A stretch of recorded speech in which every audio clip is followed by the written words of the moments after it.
Dominant Protector. Credit to the author. 2021. Ang mga pangalan po na nandito ay galing sa mga name generator. Kaya kung meron man pagkakatulad sa mga pangalan ng totoong tao o lugar, ito ay tunay na hindi sinasadya. Sinadya ni Danica ang pagtaas ng boses. Haha, Gary, nakita mo ba yon? Walang anuman sa pagitan ni Melissa at Terrence, kaya masusundan mo siya ng walang pag-aalala. May mga kasintahan si Terrence, 2 sa kanila. Habulin mo ang kapatid mo.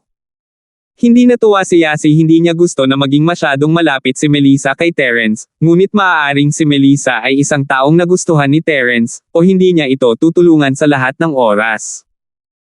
Dahil gusto ni Trixie na makahanap ng ibang girlfriend si Terrence, maaaring makakuha ng posisyon si Melissa, ngunit kinailangan ni Danica na pumasok sa oras na ito, at hindi siya natuwa.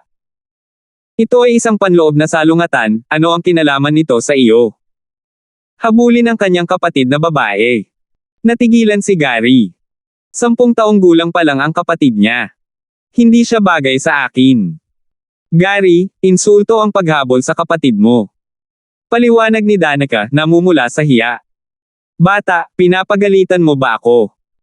Hinampis ni Gary ang mesa at tumayo, tinuro si Yasi, ito ang treat ngayon ng kapatid nating si Zhang, kaya bakit palagi kang nagrereklamo? Kung ayaw mong kumain, umalis ka na. Matagal na siyang naiinis kay Yasi, sa simula pa lang ay nanloloko na siya ng mga tao, at ngayon ay palagi na siyang nagsasalita. Nilibak pa niya ang Diyosa ng kanyang puso, si Melissa, at hindi na niya kinaya. Ahem. Gary siya, maupo ka muna. Refine kami. Biglang nakita ni Danica ang nakakainis na tingin ni Joanne at napatalon siya sa gulat. Mabilis niyang hinaila pabalik ang Gary at sinabi kay Yasi, I'm sorry. Si Gary ay isang sports student at masama ang ugali. Haha, please wag mo siyang pansinin. Medyo natarante si Gary. Kadalasan, matutuwa si Danica kapag tumayo siya para sa kanya. Ano ang nangyayari ngayon? Gayunpaman, dahil pinaupo siya ng Gary, umupo na lang siya. Ano ba ang maganda sa pagiging isang sports student? Kung makatagpo tayo ng isang tunay na makapangyarihang eksperto, bubugbugin natin siya hanggang sa matuyo ang kanyang mga ngipin. Walang pakialam na sabi ni Wilfred. Sige, itigil na natin ang pag-aaway at kain na tayo. Lalamag na ang pagkain. He Joanne said Leslie, nandito na ang 2 big star ngayon, pwede bang huwag kayong masyadong bata? Tama ka. Haha, Gary, tigilan mo na ang pakikipag-away kay Wilfred. Kung hindi mo gusto ang isa, humanap ka ng pagkakataong lumaban. Pagdating ng panahon, hihiramin na lang natin ang venue. Matalino si Danica. Umakto siya na parang walang kinalaman sa kanya. Si Gary at Wilfred ang nag-aaway. Ang kanyang huling pangungusap ay labis na napupuot. Ito ay malinaw na nakadirekta kay Wilfred. Kung sila ay makikipagkompetensya, si Wilfred, na hindi isang sports student, ay tiyak na dehado. Natagpuan ni Zyrene at Sheena na medyo masaya ang pag-aaway ng mga bata, at nang matapos sila, itinaas ni Zyrene ang kanyang tasa. Sige, magsasabi ako ng ilang salita. Salamat sa iyong mabuting pakikitungo, ngunit kailangan namin ni Sheena na sumakay ng flight bukas ng umaga, kaya bilasan natin at kumain. Makakabalik na tayo para makapagpahinga ng maaga pagkatapos kumain. Sa mga salita ni Zyrene, ang Gary ay tumahimik sandali, at lahat ay nasiyahan sa pagkain. Terrence, isang toast para sa iyo. Biglang itinaas ni Sheena ang kanyang baso, tumingin kay Terrence ng may pananabik. Ito ang unang baso ng alak na ibinuhos niya sa buong hapunan, at bagamat ito ay red wine, halatang iba ito para kay Terrence. She at Zyrene ay nagbuhos lamang nito ng soft drinks noon. Sa akin. Napakurap si Terrence. Oo, maraming salamat sa kahapon. Ubusin ko itong baso ng alak, mataimtim na sabi ni Sheena. Magagawa mo ang anumang gusto mo. Sheena, kailangan ko ring bigyan ng toast si Terrence, sabay tayong uminom. Dahil doon, nagbuhos si Zyrene ng isang baso ng red wine. Naunawaan agad ni Cheryl at Yasi ang nangyari kagabi, ngunit ang iba ay nataranta. Ayaw magpaliwanag ni Terrence. Dinampot niya ang tasa ng tsaa at mahinang sinabi, wala iyon. At kaya, naging kakaiba ang kapaligiran. Si Danica ay parehong naiinggit at nakikiusyoso. Si Sheena at Zyrene ay nag-toast kay Terence. Ano ba itong Terence? Inubos ni na Zyrene at Sheena ang kanilang alak, habang si Terence ay humigop ng kanyang tsaa. Ang mga bagay ay sadyang kakaiba, ngunit ang dalawa sa kanila ay walang anumang intensyon na magpaliwanag, kaya't naitago lamang ito ni Terence sa kanyang puso. Haha, siya nga pala, iimbitahan ko ang lahat sa Tiger Garden ngayong weekend para maibsan ang ilang pagod sa panahong ito. Pero sayang talaga na aalis sina Sheena at Zyrene bukas. Kung hindi, pwede tayong pumunta at makita ang mga tiger ng magkasama. Sabi ni Danica. Masyado kaming abala sa trabaho, hindi namin mapigilan. Tumawa si Sheena. Sabay-sabay tayong lahat, Wilfred, Terence, pumunta rin kayo. Joanne, tumawa si Danica. Makikipagkompetensya ako ng patas kay Wilfred. Hindi mo kami bibigyan ng pagkakataon, di ba? Lahat tayo ay mabuting magkaibigan, kaya walang kompetisyon. Joanne said Leslie. Bagamat puno ng bukas at tagong away ang pagkain, naroon sina Zyrene at Sheena, kaya hindi halata. Nang malapit nang matapos ang pagkain, isang waiter ang kumatok sa pinto at pumasok. Kumusta, sa lahat? Dahil ikaw ang ika-888 na customer ng buwan, nagbibigay kami ng serbisyo sa pagkuha ng larawan. Maaari rin kaming gumawa ng crystal cup na may larawan. Magalang na sabi ng waiter. Isang group photo. Gusto mo ng pera? Ginamit ng maraming restaurant ang ganitong uri ng disguised marketing bilang dahilan, ngunit sa katunayan, hinahayaan pa rin nilang magbayad ang mga bisita, kaya hindi namamalayan na nagtanong si Danica. Libre ito. Karaniwan, may bayad, ngunit ang customer sa table 888 ay libre, sabi ng waiter. Oh, libre. Tapos kukuha ako. Tumango si Danica at sinabi. Sige, kukunin ko na ang photographer. Hindi nakita ng waiter sina Zyrene at Sheena dahil nakaharap ang kanilang mga likod sa pinto.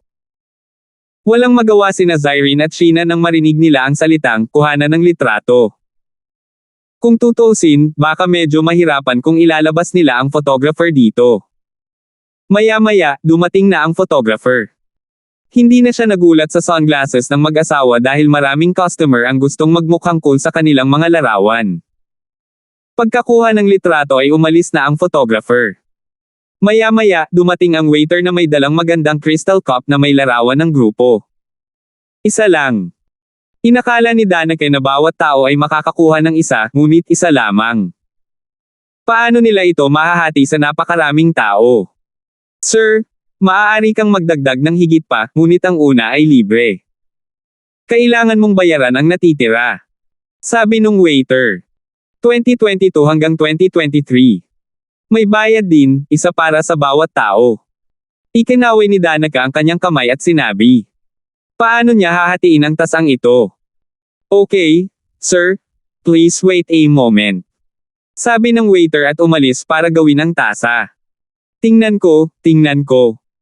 Inagaw ni Yasi ang tasa mula sa kamay ni Danica. Wow, Shield bro. Ang gwapo mo sa litratong ito. Ikaw ang pinakagwapo dito. Sagot ni Yasi. Yasi. Mag-ingat sa iyong imahe.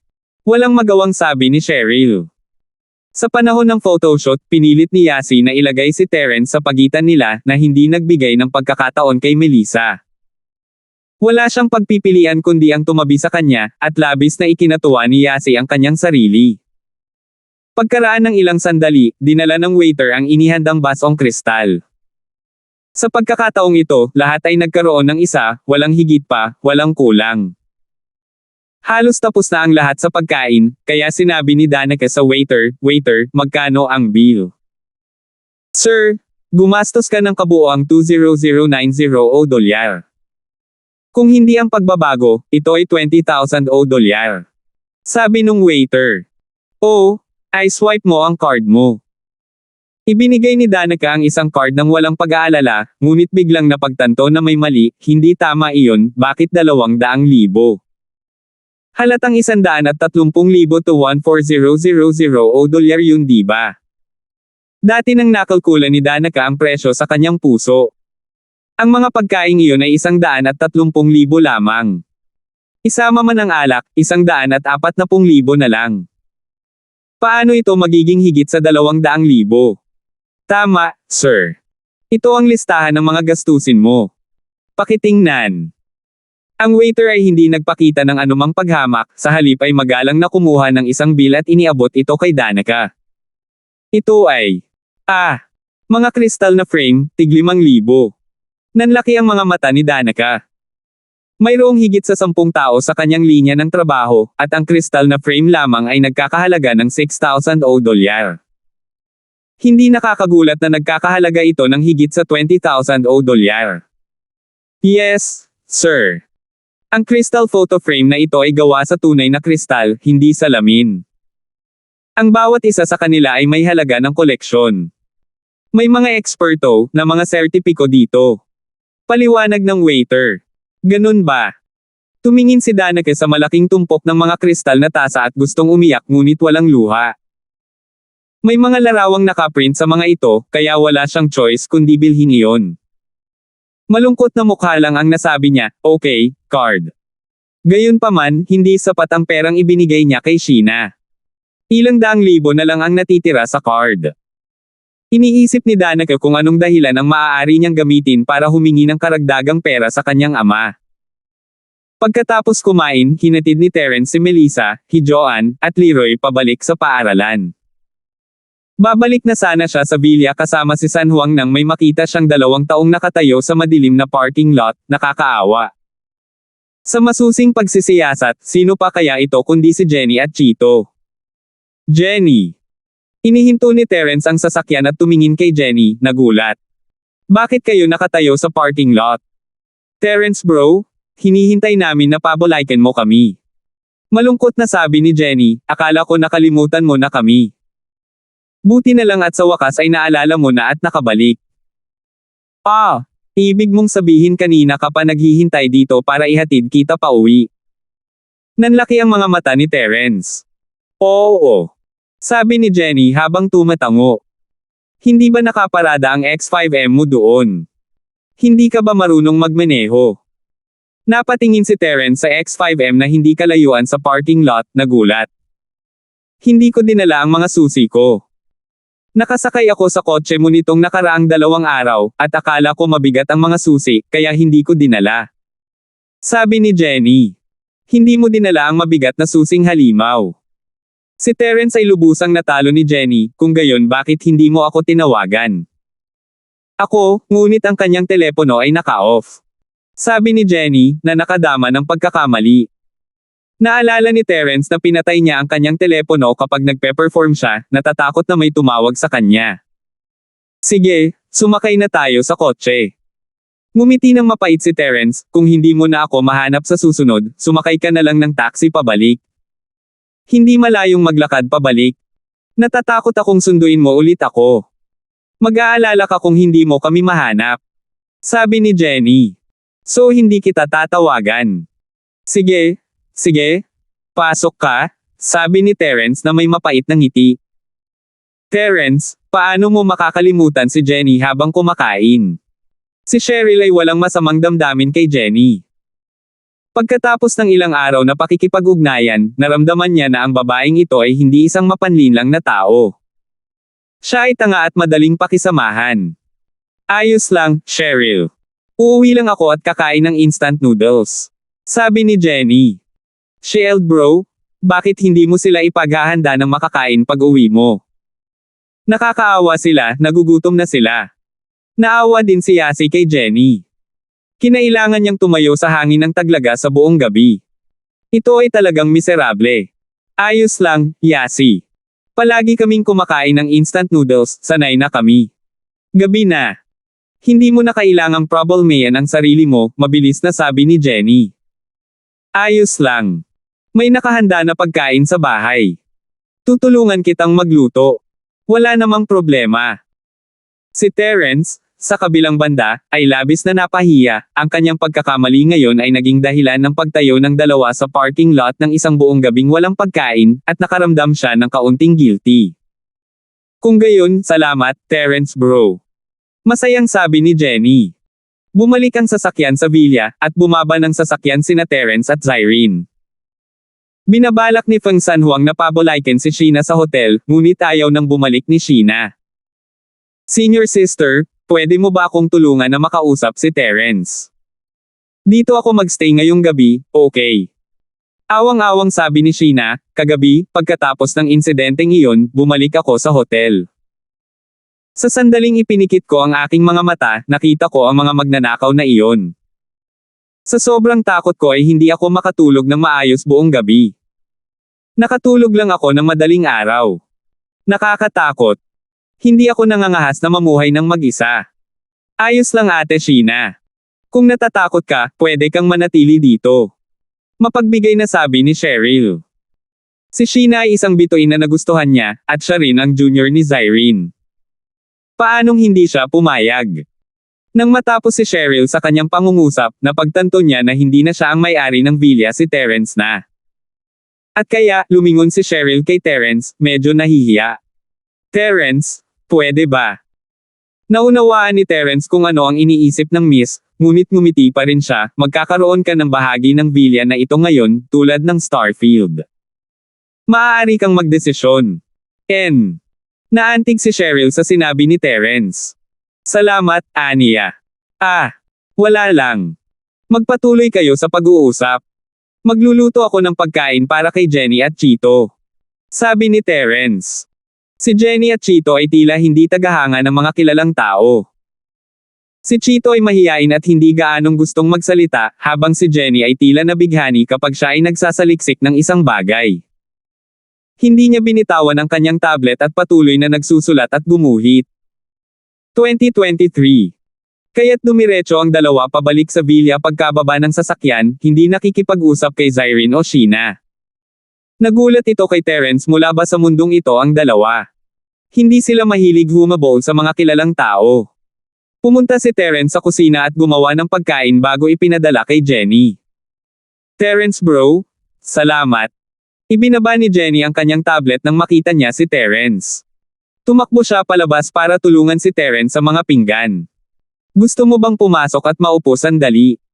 No, you guys should rest early after dinner. Babalik na ako. Tiningnan ni Terence ang villa ni Jenny, mukhang walang bago, tanging ang mga kasangkapan at appliances na kasama ng villa. Si Chito ay nakaupo sa sofa, tahimik na nagbabasa ng libro, habang si Jenny ay malamang na naglalaro ng kanyang tablet. Kakaiba ang magkapatid na ito. Pareho silang bookworm type, pero mas kakaiba ang personalidad ni ate kaysa sa nakababatang kapatid. Tiningnan ni Terence ang aklat ni Chito, ito ay isang aklat-aralin sa ekonomiya ng universidad.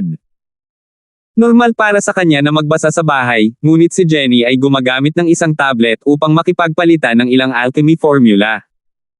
Nahirapang paniwalaan si Terence. Oh, sige. Si Jenny ay tumango sa pagkabigo.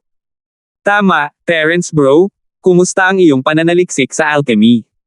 Itong 2 araw na ito. Wala pa akong oras para pag-aralan ito. Matapat na sabi ni Terence. Busy siya sa gala ng freshman, at pagkatapos ay inatake siya pagkatapos matanggap si Zyrene, at pagkatapos ay sumibak siya. Wala man lang siyang oras para magsanay sa ika-4 na anyo ng kamao, lalo pa sa paggawa ng tableta. Oh, I see. Naisipan kong pag-usapan ito sa iyo. Pagkatapos ay pag-usapan natin ito pagkatapos ni Terence bro, okay? Sige, sabi niya. Tumango si Terence. Tuwang-tuwa si Jenny nang marinig ang tugon ni Terence. Masaya siyang nagpaalam at kumain kasama si Chito. Si Terence naman ay bumalik sa kanyang villa. Sina Cheryl, Yasi, Zyrene, at Sheena ay nag-uusap sa sala, pinag-uusapan ang mga pangyayari kahapon. Puno ng paghanga ang mga mata ni Sheena, at narinig ni Terence ang kanyang sinabi nang pumasok siya sa silid. Cheryl, Yasi, naiinggit ako sa inyong dalawa, mayroon kayong napakalakas na bodyguard na tulad ni Terence na nakatira sa inyo. Kung tumigil kami ni Zyrene sa pagkanta, lilipat kami sa inyo. Sige, kapag nagretiro na kayo sa industriya ng musika, maaari na kayong lumipat dito. Nakangiting sabi ni Cheryl. Kung lilipat tayo dito, natatakot ako na baka may mga taong magalit sa atin. Dahil doon, nakangiti siyang lumingon kay Yasi. Niloloko lang niya si Melissa. Hindi, tumutulong lang ako sa pag-shield bro. Medyo nahiya si Yasi at mabilis na iniba ang topic. Ate Zyrene, mukhang nagkakaayos na kayo ni Ate Sheena. Tama. Parehas kaming galing sa iisang sekta at napakahusay naming napag-usapan. Kadalasan ay pareho kami ng mga libangan, kaya mas close kami. Tumango si Zyrene. Lahat ito ay salamat sa pag-aalaga ng senior sister. Kung hindi, hindi ako magiging maganda. Tumango si Sheena bilang pagsang-ayon. Di ba kayo matutulog ng maaga? Yung mga papasok sa school at yung sasakay ng eroplano bukas, pwede bang bumangon na kayo? Sabi ni Terence habang nakatingin sa kanilang apat. Natutulog ako, matutulog na ako. Tumingin si Cheryl sa kanyang relo at napagtantong gabi na. Pasado 9:00 na sa pagtatapos ng pagtitipon ng mga freshmen, at pagkatapos ng hapunan, pasado 11:00 na. Ngayon ay pasado 12:00 na. Kung hindi siya natutulog ngayon, hindi talaga siya magising bukas. At kaya, silang apat ay nag-impake at umakyat sa itaas, habang si Terence ay bumalik sa kanyang silid at ipinagpatuloy ang pagsasama-sama sa ikalawang yugto ng sining ng Dragon Mastery. Masyado siyang abala nitong mga nakaraang araw, at nagpasya siyang humanap ng pagkakataong magsanay ng pang-apat na estilo. Dagdag pa, siya ay Earth Class Early Phase Peak ngayon, kaya maliban sa pang-apat na estilo, magagamit ba niya ang ika-5 at ika-6 na estilo? Inaasahan ito ni Terence. Gayunpaman, wala siyang oras para pag-isipan ito at sanayin ito. Naka-cross-legged sa kama, sinimulan ni Terence na i-channel ang ikalawang yugto ng sining ng Dragon Mastery.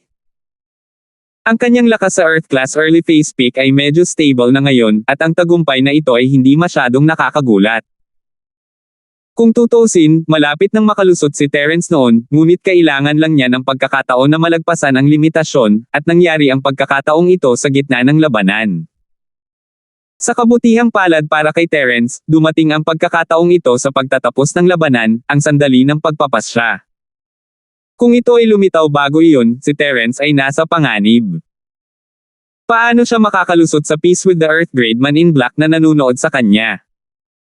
Natakot si Terence na iniisip lamang kung paano matatapos ang grupong ito ng mga tao.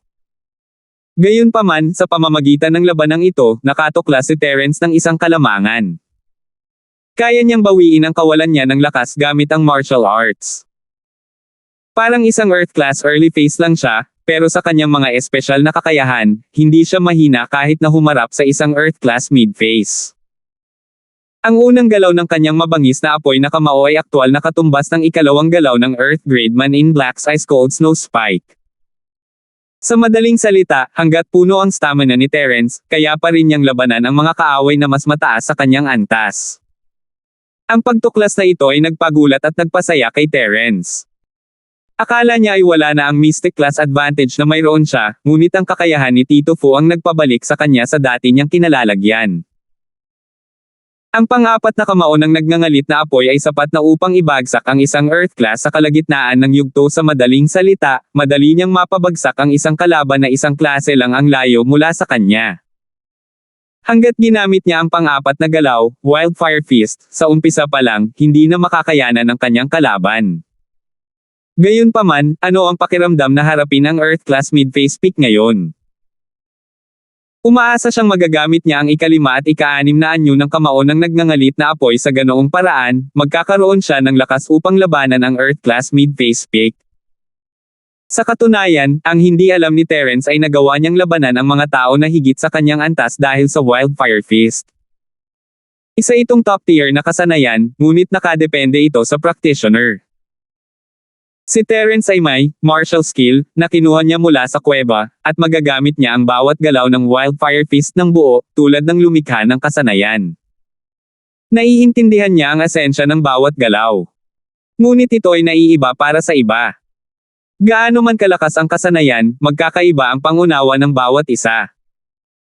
Walang sino man ang maaaring gumamit nito tulad ng ito ay nilikha ng kanilang mga sarili tulad ni Terence. Hindi rin mahina ang Ice Spike ng Earth Class, pero masyado siyang mahina. Ang sining ng kanyang practitioner ay hindi ganoon kahusay sa simula, at hindi niya lubos na magagamit ang kanyang mga kakayahan. Hindi rin niya ito masyadong naiintindihan, kaya mas mahina siya kaysa kay Terence sa bawat galaw. 2024. Ngunit hindi ito isang bagay na maipaliwanag. Ang kalamangan ni Terence ay kapareho ng kay Natoy, at lahat ng ito ay nagmula sa sining ng kanyang practitioner. Hindi naman ganoon kagaling ang talent niya, nagkataon lang. Sa itaas, magkasamang naliligo sina Cheryl at Yasi. Cheryl sis, sa tingin mo ba si Melissa ay maaaring maging malaking asawa ni Shield bro? Tanong ni Yasi. Paano ko malalaman? Sabi ni Cheryl, umiling. Kung siya ang magiging pangunahing asawa, hindi ba niya tayo binubuli? Cheryl sis, may kailangan tayong isipin. Nagpapanik na sabi ni Yasi. Kung gayon, ano ang iminumungkahi mong gawin natin? Kumunat ang noo ni Cheryl, ang problema ngayon ay wala na si Terence sa puso ni Josephine. Nakasama niya si Trixie dahil naawa siya noon. Habang lumilipas ang panahon, mas naging malapit sila, at hinayaan siya ni Trixie na maghanap ng ibang babae. Si Terence ay walang nararamdamang guilt. Ano ang magagawa natin? Kahit napigilan siya ni Melissa, may kasama pa rin siyang iba. Tsaka, mapipigilan ba talaga nila ito? Hindi naman natin pinipigilan si Josephine noon, di ba? Ito. Naisip ni Yasi, totoo yan, ngunit napakaraming kandidato. Sa tingin ko hindi rin masama sina Jenny at Ate Zyrene. Kahit si Ate Sheena ay gagawin. Siya ay isang tanyag na tao, at siya ay mas matanda sa amin ng kaunti, kaya maaari siyang maging isang kapatid na babae. Jenny. Hindi siya malaking ulo na babae, at medyo dummy siya, pero maganda rin ang personalidad ni Melissa. Tahimik siyang babae, at hindi masyadong nakikipag-away. Kung tungkol sa dalawang nakatatandang kapatid na artista, sa tingin ko ay dapat na natin itong kalimutan, sabi ni Cheryl. Bakit nila ibabahagi ang kanilang pagmamahal sa iba? Nagbibiro lang ako kanina, imposibleng makamove on talaga ako. Tama ka. Tumango si Yasi, overthinking ba natin ito? Nag-o-overthink lang kami, at nasa kay Terence pa rin ang desisyon. Makakatulong lang kami sa pagtingin dito, hanggat hindi namin ginagawa ang pabor ni Josephine. Nagulat si Cheryl nang sabihin niya ito. Minsan, iniisip ni Cheryl kung gusto niyang palitan si Josephine. Ganon din ang sinabi ni Josephine bago sila maghiwalay, ngunit naisip ni Cheryl na magiging sobra kung papalitan niya ito. Para bang sinasamantala niya ang krisis ng isang tao. Sa makatuwid, ang isang taong manipis ang balat tulad ng pinakamatanda na miss ay hindi maaaring gumawa ng ganoong bagay. Si Terence ang hindi nakaimik. Nagising ang Miss, Yasi, Zyrene, at Sheena na may maitim na bilog sa ilalim ng kanilang mga mata. Halatang hindi sila nakatulog ng maayos pagkatapos mag-usap buong gabi. Gayunpaman, malinaw na bumuti ang relasyon ni Sheena sa Miss at Yasi. Anong oras ang flight mo? Kung wala nang iba pa, hindi nakita sa Sandoan. May pasok pa ako ngayon, sabi ni Terence. Hindi mo na kami kailangang paalisan. Darating si Kuya Fane at sa Sandoan kami mamaya. Ang mga magnanakaw na iyon ay malamang na hindi maglalakas loob na bumalik pagkatapos makita kung gaano kakalakas, sabi ni Sheena. Tama. Walang gumagalaw sa nakalipas na 2 araw. Malinaw, sumuko na ang mga iyon. Tumango si Zyrene. Oh, ano nangyari kahapon? Sa palagay ko nagsimula ang iyong sakit ng ulo pagkatapos mong makita ang babaeng nakasuot ng itim na trench coat kahapon. Tanong ni Terence habang kumakain. Oo, iba ang pinag-uusapan natin kagabi, nakakalimutan ko kung hindi pinaalalahanan ako ni Terence. Ate Zyrene, anong nangyari kahapon? Tumango si Miss. Wala lang, ang sakit talaga ng ulo ko. Tama si Terence, malamang nasanhi ito ng ilang psikolohikal na trauma mula sa aking pagkabata. Ngumiti si Zyrene ng mapait, pero ayaw kong pag-usapan ang mga bagay na ito, at hindi ko pa sinabi kahit kanino ang tungkol dito. Kaya dapat na nagkataon lang ang pangyayari kahapon. Tumango si Terence na una na niyang tiningnan ang kanyang sakit ng ulo, at alam niyang wala itong sakit, ngunit ito ay isang psikolohikal na problema na nagdulot ng isang uri ng neurological disorder. Ngunit kahit si Terence ay hindi alam ang eksaktong dahilan, kaya paano malalaman ng iba? Oo, sobrang naguguluhan din ako sa nangyari kahapon. Kahit ako, ang matalik na kaibigan ni Ate Han, alam ko lang na may psychological trauma si Ate Han noong bata pa siya, na naging dahilan ng pag-akto ng migraine niya. Hindi ko alam na dahil pala sa babaeng naka-black. Parang nagkataon lang talaga ang pangyayari kahapon. Hindi inisip ni Terence na nagkataon lang ang pangyayari kahapon ang babae sa itim ay masyadong biglaan, kung tutuusin, lumitaw mismo sa oras ng pagtatanghal ni Zyrene. Hindi lamang iyon, ngunit siya rin ay isang artista, at si Terence ay hindi nakakita ng ibang tao na nakasuot ng parehong costume hanggang sa matapos ang gala. Ang weird, parang may balak siyang magpakita sa mga oras na iyon. Ngunit, sinabi nga ni Zyrene na ito ay isang trauma mula sa kanyang pagkabata, at ito ay isang sikreto. Hindi niya sinabi kay Sheena ang tungkol dito, at alam lang ni Sheena ang pangkalahatang ideya. Bilang isang doktor, hindi alam ni Terence ang tungkol dito, kaya paano nalaman ni Danica? Ito ay isang misteryo, gayunpaman, at si Terence ay hindi nais na makarating sa ilalim nito. Pagkatapos ng almusal, dumating si Feng San Huang sakay ng kanyang business car, na nagmaneho kina Zyrene at Sheena sa airport. Tapos na rin ang negosyo dito. Si Jenny at Chito ay naghihintay na sa pinto ng madaling araw. Marahil ay nag-aalala sila na makalimutan na naman sila ni Terence pagkatapos ng insidente kagabi. Hindi na kayo kailangang maghintay ng ganito, tatawagan ko kayo kapag aalis na ako. Tumingin si Terence sa nakakaawang magkapatid, medyo nahihiya. Sinong mag-aakala na sila talaga ay mayayaman na nakatira sa mga villa at nagmamaneho ng BMW? Baka isipin pa ng mga hindi nakakaalam na hindi kaya ng dalawa ang boss, kaya naghintay sila. Si Terence ay curious din. Gayunpaman, sa katalinuhan ni Jenny, ayaw nang magtanong pa ni Terence.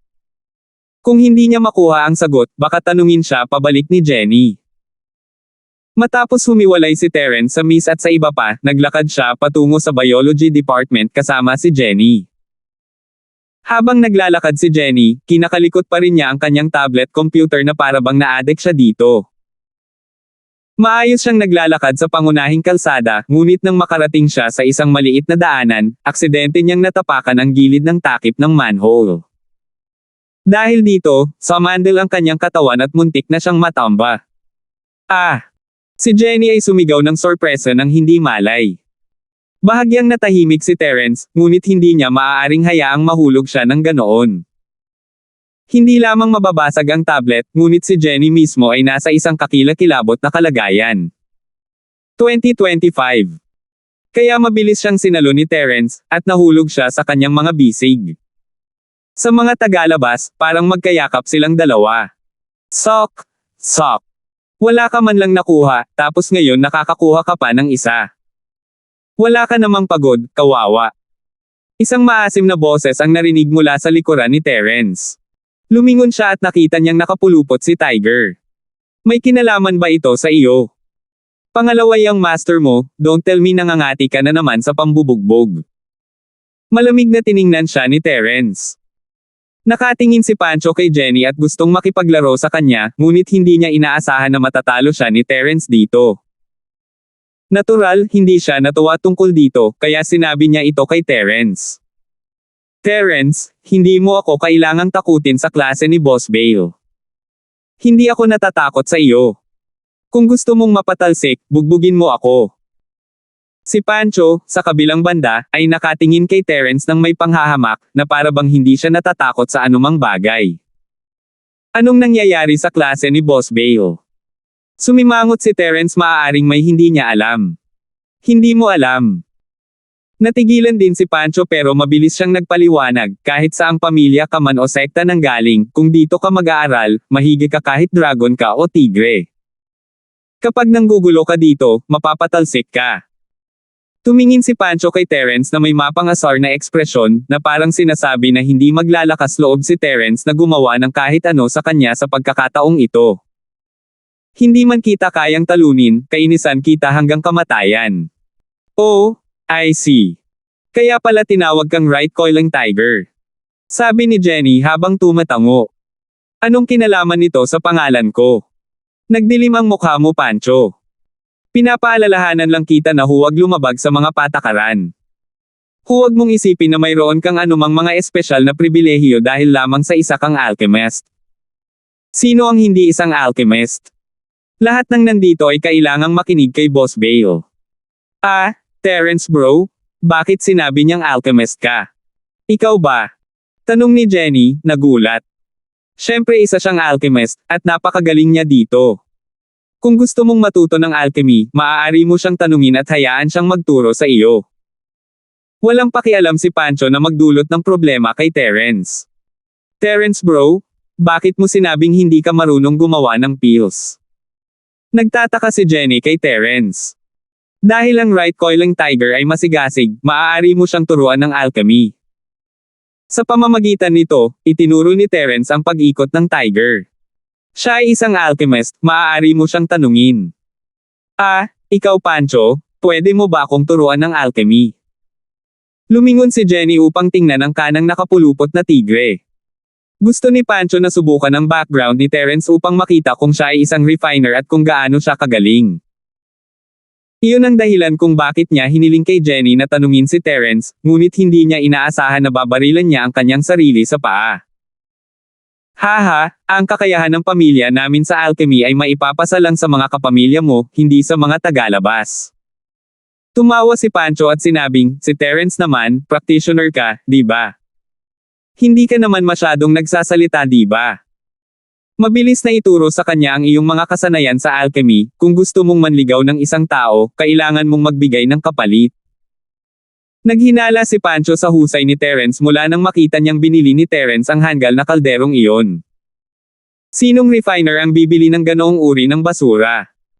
Sa sandaling ito, gusto rin niyang makita kung marunong gumawa ng elixir si Terence.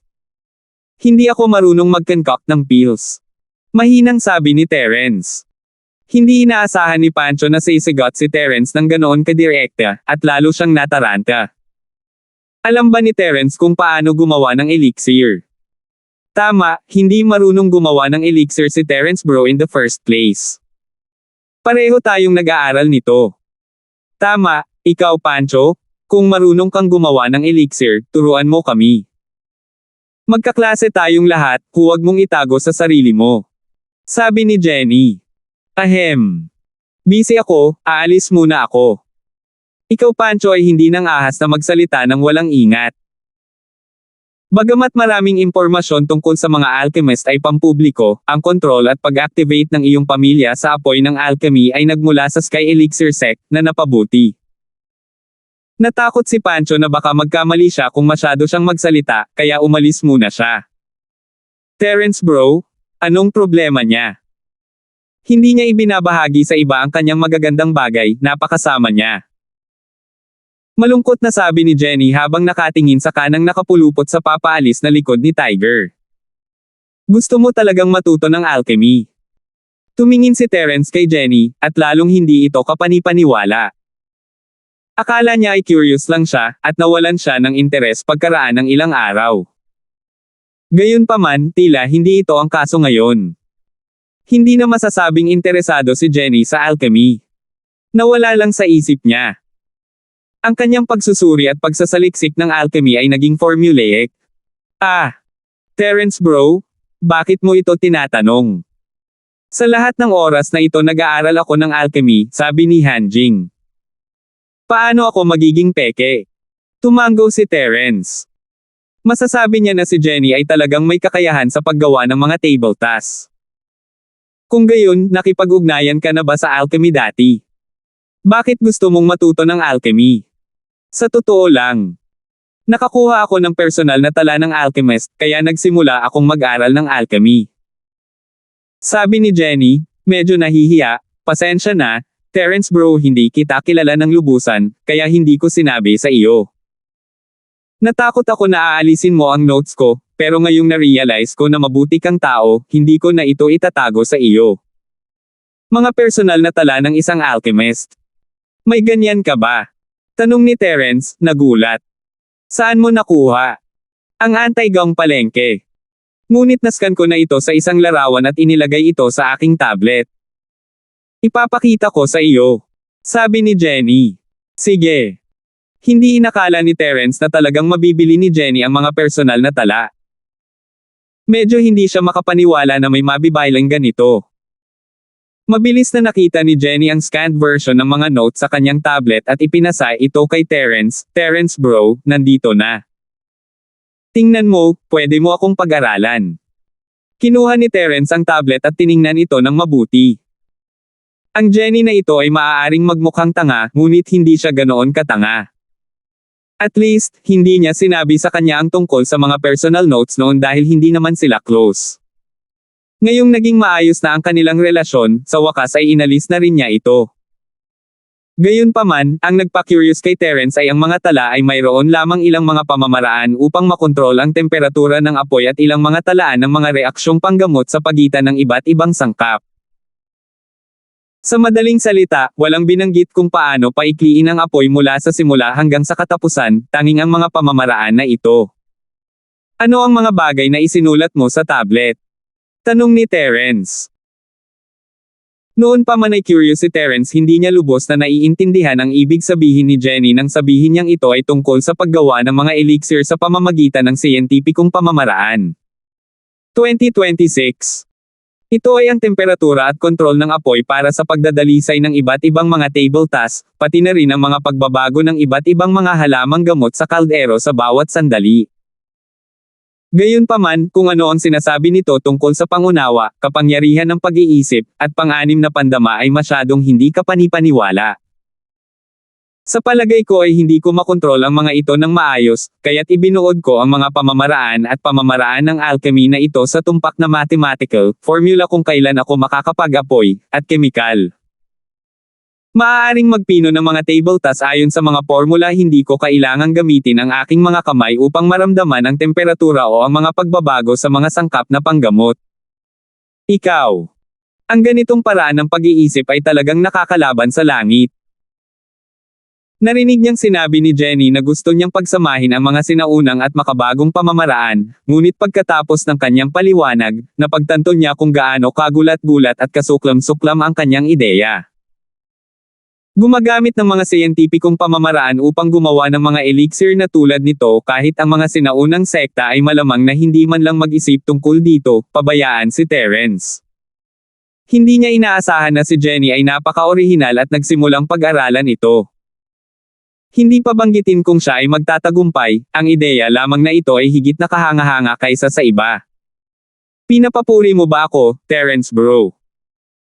Medyo nagulat si Jenny, ngunit pagkatapos ay nakaramdam siya ng kaunting panlulumo.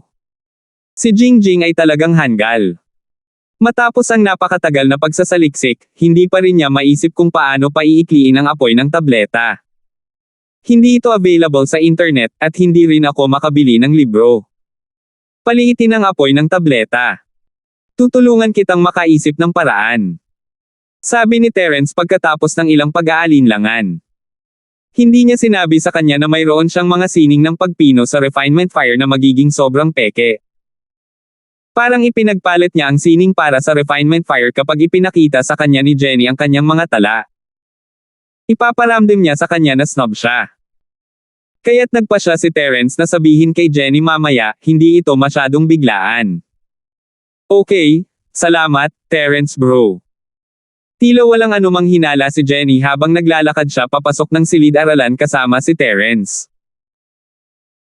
Pagkapasok sa silid-aralan, si Terence ay umupo sa tabi ni Melissa, habang si Jenny ay masunuring nakaupo sa likurang upuan, hindi lumalaban na umupo sa tabi ni Terence.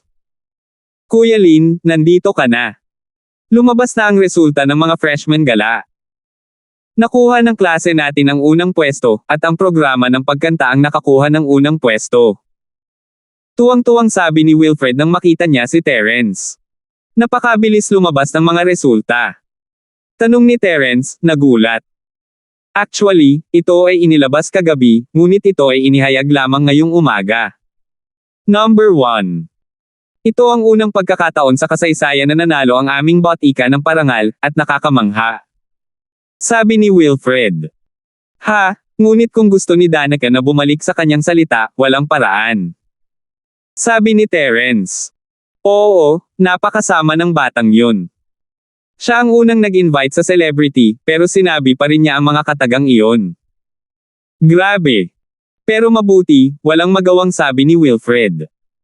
Hahayaan kong makita niya ang kanyang tunay na kulay at putulin ang lahat ng pakikipag-ugnayan sa kanya sa hinaharap. Ubo, ubo. Manahimik. Magsisimula na ang klase. Kumatok si Boss Bale sa frame ng pinto ng guro at humakbang papasok sa silid-aralan. Agad na tumahimik ang maingay na classroom.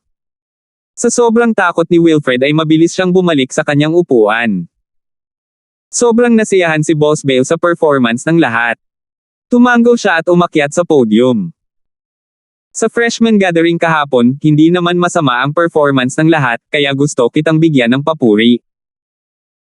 Maraming taon na ang medicine major ng biology department namin ay hindi nanalo ng award sa freshman party. Kahit sa art festival at sports meeting, walang masyadong gagawin ang klase namin dati, pero isang himala ang nangyari dito. Sana magandang simula ito. Ang lahat ay patuloy na magsisikap sa hinaharap at magsisikap na makakuha ng lugar sa iba pang aktibidad para ipaglaban ang karangalan ko, Boss Bale.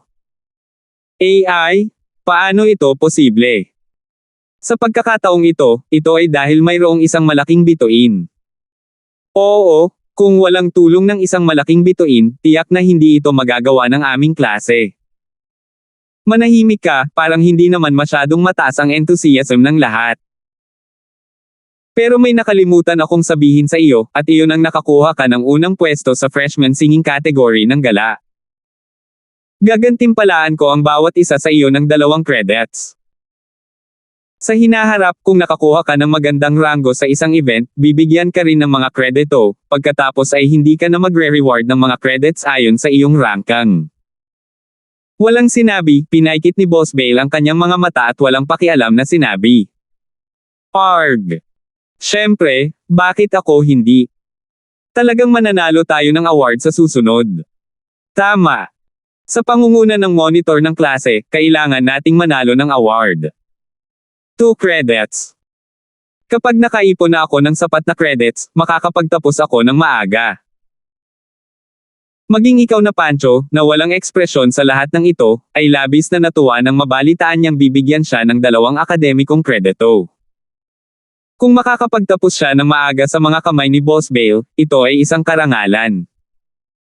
Sa hinaharap, makakapag-iwan siya ng mabigat na marka sa kanyang karanasan sa Elder Council ng pamilya. Medyo natuwa siya na nakasali siya sa freshman party sa pagkakataong ito.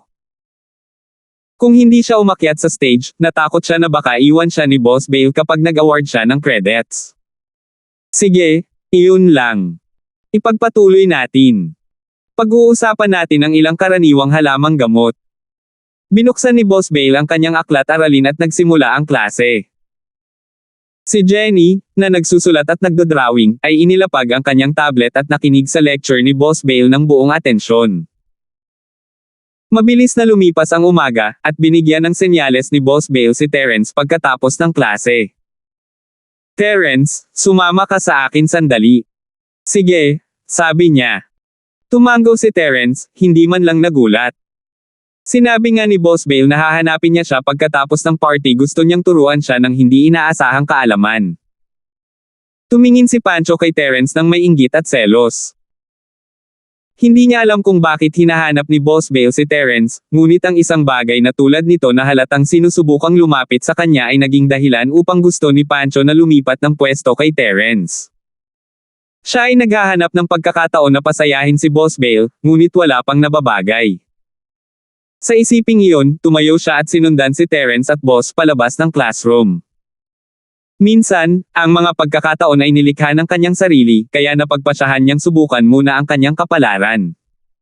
Sinundan ni Terence si Boss Bale palabas ng classroom, naglalakad patungo sa biology faculty building. Pagkalabas nila ng gusali, naramdaman ni Terence na may sumusunod sa kanya. Ito ay isang instinct, at wala itong kinalaman sa Jade. Ang taong sumusunod sa kanya ay walang anumang masamang intensyon, at ang Jade ay hindi nagbigay ng anumang babala sa kanya. Tamang nakapulupot na tigre. Kumunat ang noo ni Terence nang mapagtanto niya na ang sumusunod sa kanya ay si Pancho.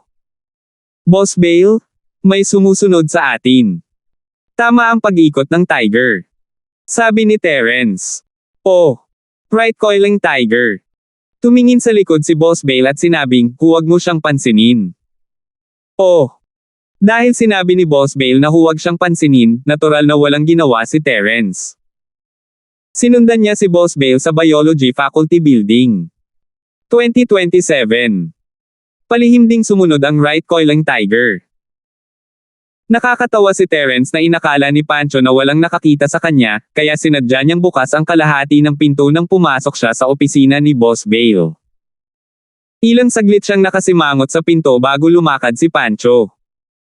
Sa sobrang tuwa niya na hindi nakasara ang pinto at papasok na sana, malakas na isinara ni Terence ang pinto. Ang metal na pinto ay bumagsak sa kanyang ilong na nagdulot ng pag-agos ng dugo habang siya ay nagpakawala ng nakakapangdugo na sigaw. Ah, Ying Luo. Yi, anong tunog iyon? Narinig din ni Boss Bale ang sigaw ni Tiger, ngunit hindi niya ito nakita sa labas ng pinto. I don't know. Baka nakahuli ako ng daga pagsara ko ng pinto. Sabi ni Terence. May daga dito. Mukhang bibili ako ng laso ng daga bukas. Huwag mong kainin ang aking mga halamang gamot. Tumango si Boss Bale at sinabi. Boss Bale, hinahanap mo ako. Nag-aalangan na tanong ni Terence. Hehe, upo ka muna. Si Boss Bale, sa kabilang banda, ay hiniling kay Terence na maupo ng mahinahon bago magbuhos ng tsaa mula sa isang maliit na lata. Ito ay mga dahon ng tsaa na ako mismo ang lumaki. Tikman mo. Ah! Boss Bale, hindi mo naman ako inimbitahan dito para lang uminom ng tsaa, di ba? Mapait na ngumiti si Terence. Sa totoo lang, hindi ako magaling sa tsaa. Hindi ako marunong uminom nito. Ang aking matanda ay nagtatanim, ngunit kadalasan ay ginagamit namin ito sa paggawa ng mga itlog ng tsaa. Paf! Si Boss Bale ay gumawa ng isang tasa ng tsaa para sa kanyang sarili at kay Terence, at nang kinuha niya ang kanyang tasa at nilasap ang matapang na amoy ng tsaa, iniluwa niya ang tsaa sa kanyang bibig.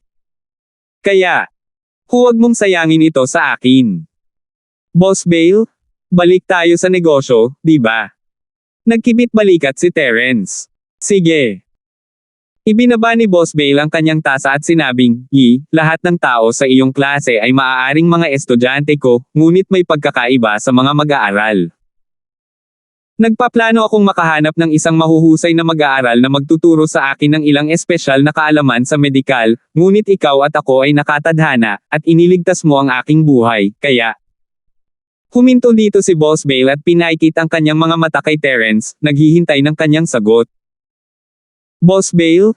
Kung may sasabihin ka, sabihin mo lang. Hindi ko mahuhulaan kung napakalihim mo. Sabi ni Terence na may mapait na ngiti. Mukhang hindi ka payag na matuto. Dapat alam mo na ang tamang nakapulupot na tigre at mga katulad nito ay ang mga taong nagsarado ng utak para matuto, ngunit walang pagkakataon. Sabi ni Boss Bale.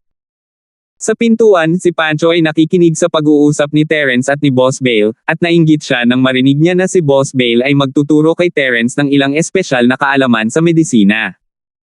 Isinusumpa niya ang swerte ni Terence bakit mas pinaboran siya ni Boss Bale. At sa tono ni Terence, parang hindi siya interesadong mag-aral. Ikaw Panho halos itulak ang pinto at pumasok. Sumigaw siya, kung ayaw mong matuto, bigyan mo ako ng pagkakataon. Hindi ka papayag kahit na humangal ka. Ano bang masama sa pagmamakaawa mong matuto ka? Ngunit, sa mga sinasabi ni Boss Bale, parang gusto niyang magmakaawa kay Terence na matuto sa kanya bakit pa niya ito gagawing halimbawa. At parang sinabi ni Boss Bale na si Terence ang kanyang tagapagligtas. Kailan iniligtas ni Terence ang kanyang buhay? Ang serye ng mga tanong na ito ay naging dahilan upang ang kanang nakapulupot na tigre ay lalong dumaikit sa kanyang tainga. Gayunpaman, walang ingay sa silid pagkatapos noon na naging dahilan ng kaunting kainahinala ni Pancho. Lihim kayang nagbubulungan ang dalawa. Kaya naman, inilapit ng kanang Pancho ang kanyang tainga. Dahil dito, nang gusto na niyang makinig ng mabuti, isang malakas na putok ang biglang pumasok sa kanyang tainga. Niyanig nito ang kanang eardrum ni Pancho na halos pumutok. Nagpakawala siya ng isang malungkot na sigaw, Alam ni Terence na si Boss Bale ay magsasalita tungkol sa ilang mga confidential na bagay, kaya ngumiti siya ng mapait upang bumili ng ilang oras. Mabilis niyang sinipa ang bakal na pinto, at iyon ang nangyari sa iyo Pancho. Nagulat si Right Pancho kaya nahulog siya sa kanyang puwitan. Tinakpan niya ang kanyang tenga at puno ng mga bituin ang kanyang mga mata na kumikislap. Hilong-hilo siya na hindi niya alam kung nasaan siya. Yee! Bakit mo sinipa ang pinto ko? Bagaman gawa sa bakal ang pinto, madaling masira kung sisipain mo ng ganyan. Sinampal ni Boss Bale ang kanyang mga labi. Alam mo. Lumakad pabalik si Terence pagkatapos sinipa ang pinto, may malaking daga sa labas ng pinto, palaging sinusubukang mag-eavesdrop. Ha! Ayos lang, kung narinig niya ito, kung gayon ay huwag na lang. Hindi mahalaga. Ikinaway ni Boss Bale ang kanyang kamay, alam niya kung ano ang ituturo niya kay Terence, at hindi na kailangang itago ang anuman. Hindi mahalaga kahit na marinig niya ito, ngunit ang mga mahahalagang bagay ay nasa isang libro na pinagsama-sama ni Boss Bale, hindi niya ito makikita kahit na gusto niya. Hindi mahalaga. Kumurap si Terence, medyo nababagabag. Bakit hindi niya ito itinago kay Pancho? Maaari bang napakalapit ni Pancho at Boss Bale? Hehe. Sige. Hindi ako makikipagtalo sa iyo. Narinig mo na ba ang peel refining? Biglang tanong ni Boss Bale, nakatutok ang mga mata. Peel refining. Dilat na dilat ang mga mata ni Terence habang hindi makapaniwalang nakatingin kay Boss Bale. Bakit ngayon lang niya narinig ang tungkol sa pagpipino ng tableta? Si Jenny, Right Coiling Tiger, at Boss Bale ay gumawa ng mga table tasks. Sikat ba sa buong bansa ang paggawa ng mga table tasks ngayon? Ano sa tingin mo? Hindi mo naiintindihan ang tunay na kahulugan ng alchemy, hindi ba? Hindi ako nagsasalita tungkol sa paggawa ng elixir dito, sabi ni Boss Bale. Alam ko, ang tinutukoy mo ay ang The Alchemist na gumagamit ng apoy ng alchemy upang pinuhin ang mga halamang gamot at gawing mga table tasks. Sabi ni Terence. Alam mo. Nagulat si Boss Bale sa sinabi ni Terence. Narinig mo na rin ba ang mga alchemist? Hindi ba't si Pancho ay isang alchemist? Kaya noong sinabi mong hindi mo ito itatago sa kanya, ito ay tungkol sa mga alchemist, sabi ni Terence. Tama, ikaw si Panho ay isang golden class first level refiner, pero malapit na siya sa second level. Mabait siya, pero hindi ko gusto ang personalidad niya. Tumango si Boss Bale at sinabi.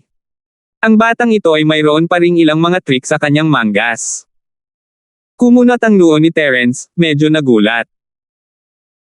Hindi niya akalain na ganoon kataas ang tingin ni Boss Bale kay Pancho, ngunit sa totoo lang, kung si Pancho ay talagang isang golden class first level refiner malapit sa second level, kung gayon kahit na hindi siya ang pinuno ng bahay, magkakaroon siya ng napakahalagang posisyon sa bahay. Hindi nakakagulat na maraming mga master sa paligid niya. Ngunit hindi ko inaasahan na malalaman mo ang tungkol sa mga alchemist. So, nag-apply ka ba sa departamento ng parmasya dahil sa katanyagan nito? Tumingin si Boss Bale kay Terence, nalilito. 2028. Gayunpaman, umiling siya at sinabing, natatakot akong hindi. Hindi mo nga ako kilala. At saka, gusto kitang turuan ng alchemy, ngunit ayaw mong matutunan ito. Hindi ko akalain na pumunta ka dito dahil sa aking reputasyon. Turuan mo ako ng alchemy. Gusto kong matuto. Mabilis na tumango si Terence. Ahem. Hindi mo ba mapabilis ang pagbabago ng mukha mo? Mukhang hindi ka naman interesado kanina, no? Medyo natahimik si Boss Bale. Hindi ko alam na tuturuan mo ako ng alchemy. Kung sinabi mo sa akin ng mas maaga, hindi ko na kailangang maghintay hanggang sa matapos ang pagtitipon ng mga freshmen. Matagal na sana akong dumating upang matuto. Hindi napigilan ni Terence na matuwa nang sabihin ni Boss Bale na tuturuan niya siya kung paano gumawa ng elixir, halos mapatalon siya sa excitement. Ang pagpino ng mga elixir ay palaging isa sa mga pinakamalaking alalahanin ni Terence. Bagamat tila hindi na ito pinag-aralan ni Terence, hindi naman sa hindi niya ito pinag-aralan, ito ay hindi niya moari. Maaaring mabuo ang refinement fire, ngunit kapag binago ang tindi at temperatura ng apoy, maapula ang apoy. Hindi sa ayaw ni Terence na pag-aralan ito, ngunit wala siyang ibang paraan. Maghihintay lamang siya ng isang pagkakataon upang matuto kung paano gumawa ng mga elixir. Walang pag-asa mula sa tamang pancho, kaya kinailangan ni Terence na humanap ng bagong paraan. Hindi niya inaasahan na minsan, ang mga bagay na hindi niya mahahanap ay babalik ng ganoon kadali. Itong Boss Bale na nasa harap niya ay isa talagang alchemist. Gusto talagang umiyak ni Terence, napakaswerte niya. Isang random na tao lang na naligtas niya ay isang refiner, at halos napalampas niya ang isang magandang pagkakataon na tulad nito. Kung hindi siya nakapasok sa East Ocean Industry University nang hindi sinasadya at naging estudyante ni Boss Bale, mas mahirap pang makilala si Boss Bale. Akala ko ba wala kang hilig? Ang yabang mo noon, pero ngayon nagmamakaawa ka. Nabuhayan ang mood ni Boss Bale sa sinabi ni Terence. Haha, sinabi ko sa iyo na maaga o huli ay magiging alagad kita. Ano sa tingin mo ngayon? Oo. Estudyante mo ako. Mapait na ngumiti si Terence. Kailangan niyang ibaba ang ulo niya ngayong nasa ilalim siya ng bubong mo. Haha, nagmamakaawa ka. Tuturuan kita kung nagmamakaawa ka. Pinag-cruise ni Boss Bale ang kanyang mga paa at dinampot ang tasa sa kanyang harapan, nilagok ang halimuyak ng tsaa bago humigop ng maluwag, may ngiti sa kanyang mukha habang nakatingin kay Terence. Boss Bale, pakiusap. Nakaramdam ng pagkasuklam si Terence. Ang boss na si Bay na ito ay maraming masamang interes. Ngunit, para kay Trixie, maaari pa niyang gawin si Terence na yumuko sa kanya, huwag magmakaawa sa kanya. Bukod dito, ang guro ay parang ama, at hindi nararapat para kay Terence na magbigay galang sa kanyang amo. Napakalambot mong magsalita, hindi mo ba ako narinig? Kung ayaw mong matuto, sige, bumalik ka. Bumalik ka ulit kapag napag-isipan mo na. Sabi ni Boss Bale. Hindi alam ni Terence kung ano ang sasabihin, ngunit malakas pa rin niyang sinabi, gusto kong matuto, Boss Bale, mangyaring kunin mo ako bilang iyong disipulo. Haha, sinabi ko na sa iyo. Haha. Tumawa si Boss Bale. Kung ganoon, mag-aatubili akong magtuturo sa iyo ng ilang kaalaman sa labas ng klase. Salamat, Boss Bale. Mabilis na sabi ni Terence. Hindi na kailangang pasalamatan ako, ngunit ang pundasyon ng isang alchemist ay dapat na isang cultivator.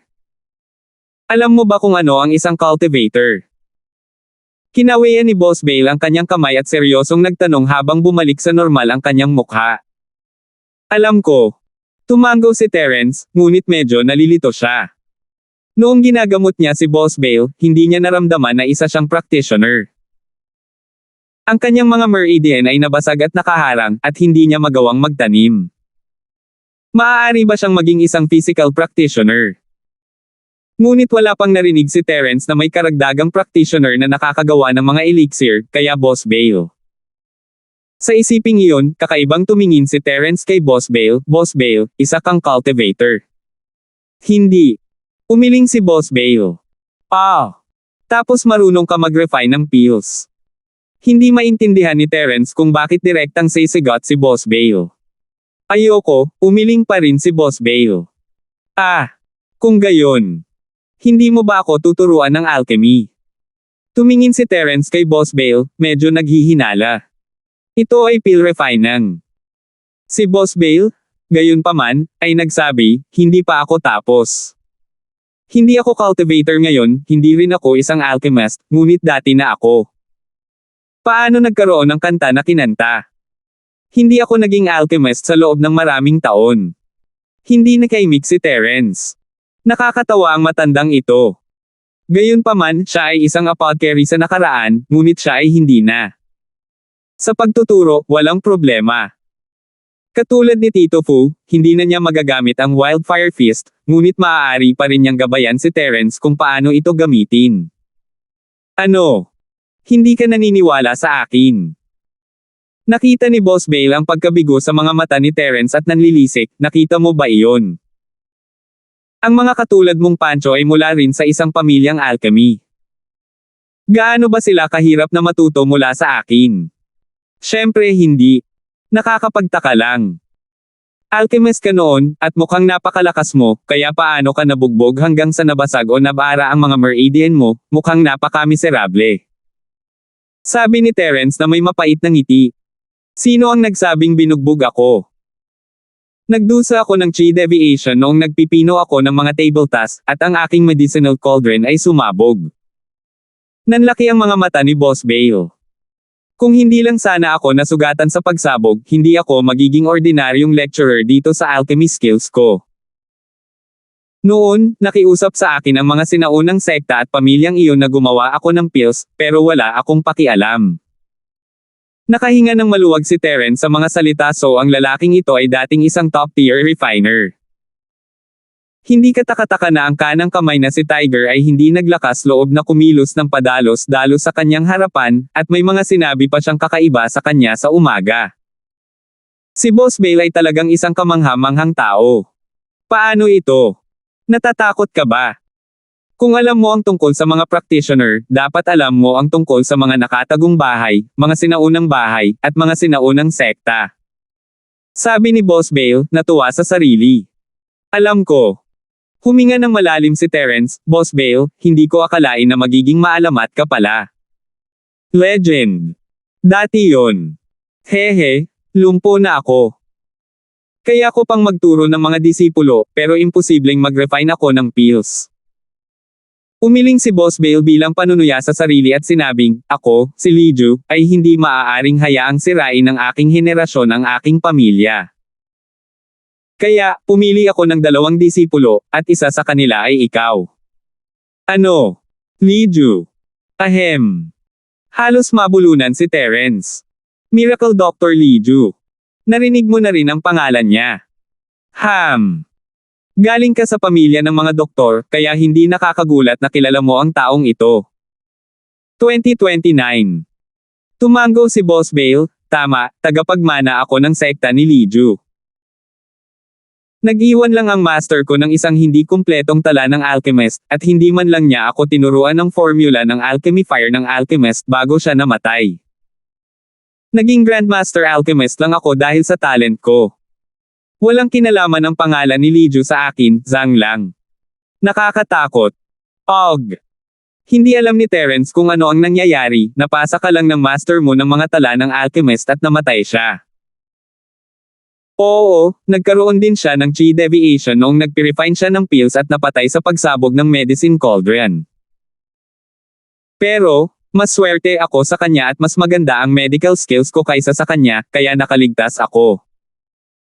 Nang makilala niya ako, hindi sapat ang medical skills niya, kaya namatay siya. Sabi ni Boss Bale. Hindi alam ni Terence kung ano ang sasabihin, ngunit masasabi niyang wala nang gaanong natitira sa legacy ni Liju. Ang mga tagapaglinis na ito ay ipinasa mula sa henerasyon hanggang sa henerasyon, at malamang nakaraniwan para sa mga tao na maging katulad ni Boss Bale. Ang nakaraang henerasyon ay patay na, at ang susunod na henerasyon ay bata pa. Bilang resulta, paunti-unti ang pamana ni Liju, at kinailangan niyang umasa sa sarili niyang pananaliksik. Gayunpaman, ang titulo ni Boss Bale bilang tagapagmana ni Liju ay sapat na upang mabigla si Terence. Siya ay naging estudyante ni Liju sa napakaraming henerasyon, at siya ay kanyang estudyante, hindi ba't ginawa siyang Grandmaster ni Boss Bale. Siyempre, iniisip lang ito ni Terence. Kung tutusin, mayroon lang siyang ilan sa mga gamit ni Liju, at hindi naman talaga siya disipulo ni Liju, kaya hindi big deal para sa kanya na maging disipulo ni Boss Bale. Parang gusto niyang kilalanin ang kanyang pamilya. Huwag kang mag-alala, hanggat hindi ka lumalampas sa antas upang pinuhin ang mga Pildores na iyon na lumalaban sa langit, hindi ka mamamatay. Nakita ni Boss Bale ang gulat na ekspresyon ni Terence at naisip na natakot si Terence.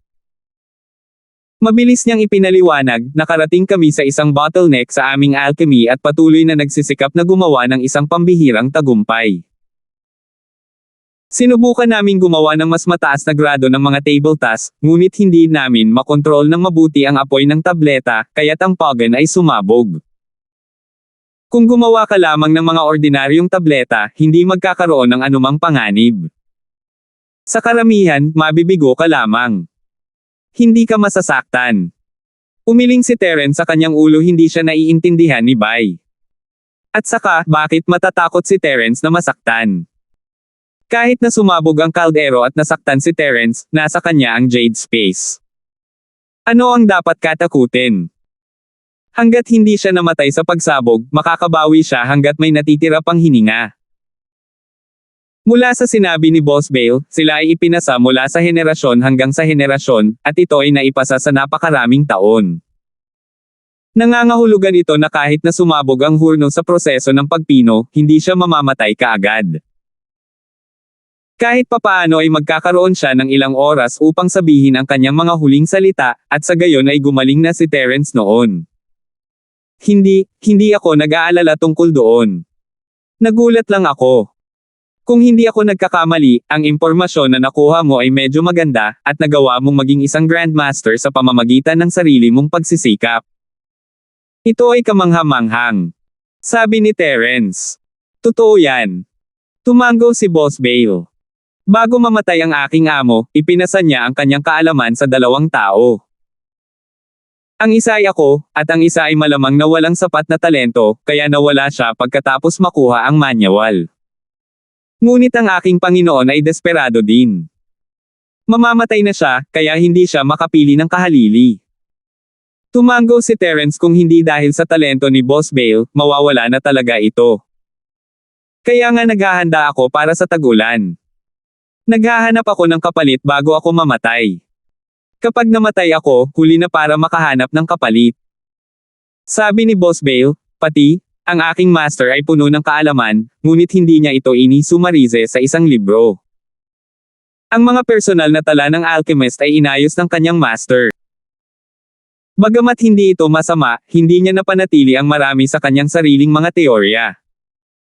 Ang kanyang master's alchemy skills ay talagang hindi kasing husay ng sa kanya. Oh! Mapait na ngumiti si Terence. Ito ay pareho para sa maraming mga sekta sa mga araw na ito. Maraming sining at diskarte ang inilihim, at nagdulot ito ng chain reaction kung may nangyari sa taong nagtago sa kanila. Pero mas matalino ako, at nakakompile na ako ng libro base sa foundation niya. Basta matutunan mo lahat ng itinuro ko sa'yo, wala kang problemang maging top-tier alchemist. Sabi ni Boss Bale. Talaga. Dilat na dilat ang mga mata ni Terence, labis na nasasabik. Hindi ba ito ang napanaginipan niya? Siyempre totoo. Bakit ako magsisinungaling sa iyo tungkol dito? Sabi ni Boss Bale, hindi ka ba naniniwala sa kakayahan ko sa pagtuturo o sa sarili mong kakayahan? Speaking of ability, kung hindi ka pipiliin na maging alchemist, wala akong magagawa.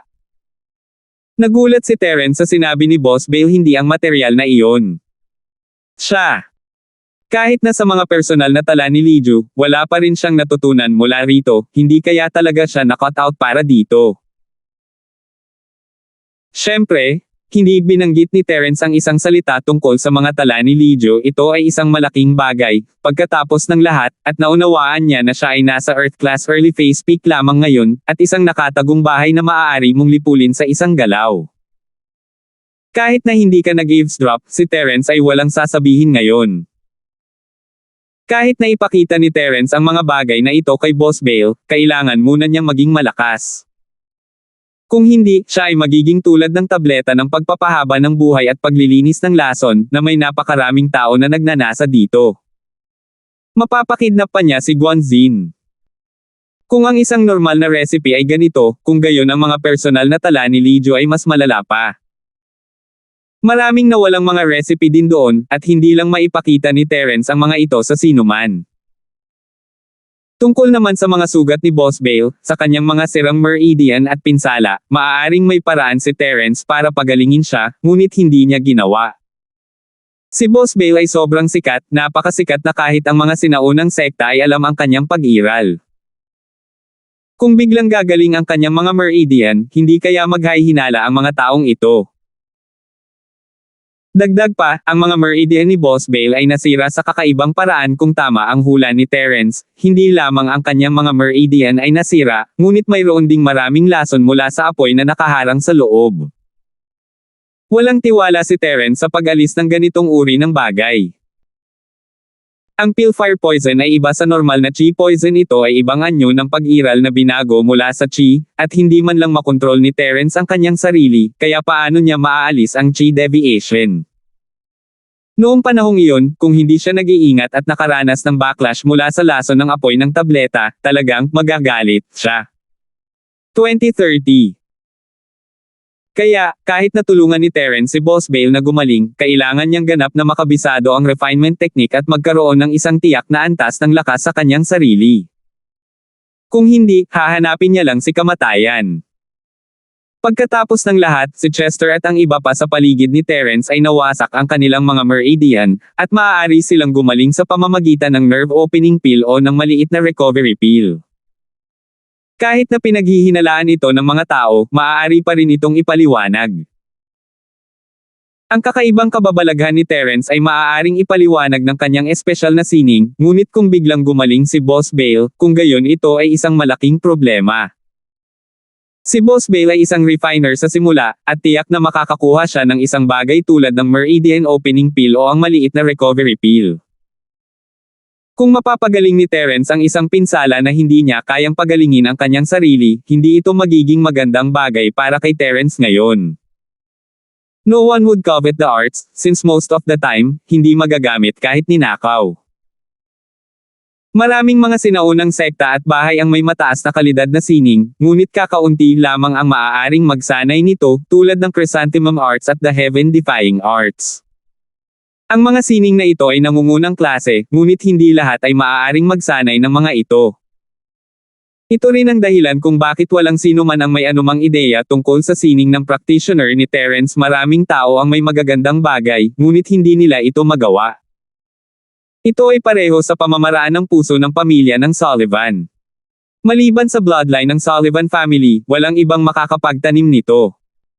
Hindi natatakot si Terence sa mga tao na magnakaw ng kanyang sining, ngunit natatakot siya na hindi siya magiging sapat na lakas at mapipilitang tulungan ang iba na gumaling. Kung nangyari iyon, wala na siyang magagawa pa. Paano ko malalaman kung ako ay isang material ng alchemist? Tanong ni Terence. Oh, may itatanong ako sa iyo. Isa ka bang cultivator? Kailangan mong sumagot ng totoo. Tanong ni Boss Bale. Oo. Walang pag-aalinlangan na tumango si Terence. Hindi lihim na siya ay isang practitioner. Maraming tao ang nakakaalam tungkol dito. Ano ang kanyang lakas? Patuloy na tanong ni Boss Bale. Rango sa lupa. Nagbigay lamang si Terence ng hindi malinaw na paglalarawan ng saklaw ng kanyang lakas, ngunit hindi niya tinukoy ang bawat antas. Pagkatapos ng lahat, ang right coiling tiger ay nasa pintuan, at ayaw ni Terence na malaman niya ang kanyang lakas. Rango sa lupa. Hindi man lang naghinala si Boss Bale nang marinig niya na si Terence ay isang practitioner, ngunit nabigla siya nang marinig niya na si Terence ay isang Earth class. Ikaw ay isang Earth class? Oo. Tumango si Terence, anong masama doon? Sigurado ka bang hindi ka mula sa isang tagong bahay, sinaunang bahay, o sekta?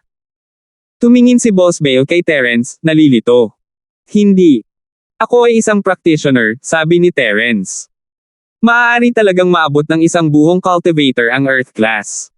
Ikaw ay espesyal. Umiling si Boss Bale. Dahil isa kang cultivator, hindi mo na kailangang magsanay ng supplementary mental cultivation method ng isang alchemist. Maaari mong direktang subukang paikliin ang apoy ng alchemy. Ito ay isang lihim na manual sa pagpino ng elixir fire, sabi ni Boss Bale. Kung tungkol sa mga pandagdag na pamamaraan ng paglilinang ng kaisipan sa simula, maaari mo lamang laktawan ang mga ito. Hindi mo na kailangang tingnan ang mga ito. Ibinibigay mo sa akin ng ganoon lang. Nanginginig ang mga kamay ni Terence. Hindi niya inaasahan na magiging ganito kabuti si Boss Bale, na nagbibigay sa kanya ng isang bagay na napakahalaga. Oo, pwede mong ibalik sa akin kung ayaw mo. Sabi ni Boss Bale. Hindi naman sa ayaw ko, pero hindi ka ba natatakot na ilabas ko ito? Sabi ni Terence, medyo surreal pa rin ang pakiramdam. Ibig mong sabihin ang mga bagay na ito. Itinuro ni Boss Bale ang mga dokumentong nasa kamay ni Terence. Kung gusto mong ilabas ito, gawin mo ang gusto mo. Ngunit kahit na ipakita mo ito sa kanan Pancho, malamang na hindi niya ito titignan. Ito ang karaniwang paraan ng paglilinang ng isip para sa mga alchemist at ang paraan ng pagpipino ng apoy. Ito ay isang bihirang bagay sa karaniwang mundo, ngunit anumang nakatagong bahay na may kaunting mga sinaunang aklatan at bahay ay mayroon nito. Ang bagay na ito. Ito ba ay mula sa isang stall sa kalye? Hindi ba ikaw mismo ang gumawa ng conclusion na ito? Hindi alam ni Terence kung ano ang sasabihin kay Boss Bale. Hindi ko sumarize ito. Sinabi ko sa iyo, bago namatay ang aking amo, hindi niya ako tinuruan ng mental cultivation method ng pagpino ng elixir fire. Ang ibinigay niya sa akin ay ilang karanasan sa alchemy, at hindi ito kumpleto. Iyo, sabi ni Boss Bale, sa totoo lang, masasabi mo rin na galing ito sa isang stall sa kalye. Kahit hindi ito magiging sekreto. No way. Tiningnan ni Terence ang submaster na sining ng refiner at ang refinement na fire art sa kanyang mga kamay. Tuwang-tuwa siya sa kalahating araw, so normal lang ba ang mga bagay na ito? Sa katunayan, ang paraan ng paglilinang ng kaisipan ng iyong pamilya ay napabuti din sa foundation na ito, kaya dapat na ito ay mas mahusay kaysa dito. Ang pantulong na paraan ng paglilinang ng kaisipan at ang paraan ng pagtatanim ng kaisipan sa apoy ng alchemy na iyong ginagawa ng Pancho ay natatangi sa iyong pamilya. Sabi ni Boss Bale.